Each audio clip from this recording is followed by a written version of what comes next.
ഓസ്കോർപ്പിലെ ഡോക്ടർമാരുടെ കണ്ണു വെട്ടിച്ച് റൂമിന്റെ വെളിയിലേക്ക് ഇറങ്ങിയ പീറ്റർ പാർക്കർ ഒരു നിലവിളി ശബ്ദം കേട്ടിട്ട് ഇന്റേൺഷിപ്പ് നടക്കുന്ന റൂമിലേക്ക് പ്രവേശിക്കുകയാണ്. പീറ്റർ പാർക്കറും ഡോക്ടർ കാർല കോണേഴ്സും ചേർന്ന് കണ്ടുപിടിച്ച മാഗ്നറ്റിക് ജനറേറ്ററിന്റെ ടെസ്റ്റിംഗ് വിജയകരമായിട്ട് പൂർത്തിയാക്കിയതിന്റെ ആഹ്ലാദ പ്രകടനങ്ങളായിരുന്നു ആ റൂമിൽ നടന്നുകൊണ്ടിരുന്നത്.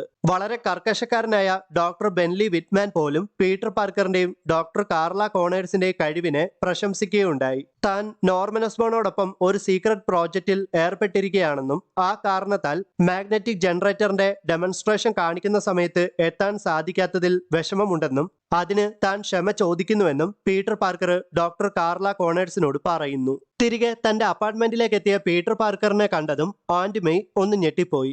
ആന്റ് മെയ്യോട് നടന്ന കാര്യങ്ങളൊക്കെ പറഞ്ഞ് അവരെ വിഷമിപ്പിക്കാതിരിക്കാൻ ഹാരി ഓസ്ബോണോടൊപ്പം സ്കേറ്റ് ബോർഡ് പ്രാക്ടീസ് ചെയ്തപ്പോൾ സംഭവിച്ച മുറിവുകളാണ് ഇതൊക്കെ എന്ന് പീറ്റർ പാർക്കർ കള്ളം പറയുകയാണ്. തനിക്ക് വേണ്ടപ്പെട്ടവരായ ആന്റ് മെയ്യെയും നീക്കോ മിനോറുവിനെയും നോർമൻ ഓസ്ബോണെയും ഒക്കെ താൻ നിരന്തരം നിരാശപ്പെടുത്തുകയാണെന്ന് പറഞ്ഞിട്ട് പീറ്റർ പാർക്കർ സങ്കടപ്പെടുമ്പോൾ ആന്റ് മെയ് അവനെ ആശ്വസിപ്പിക്കുന്നു.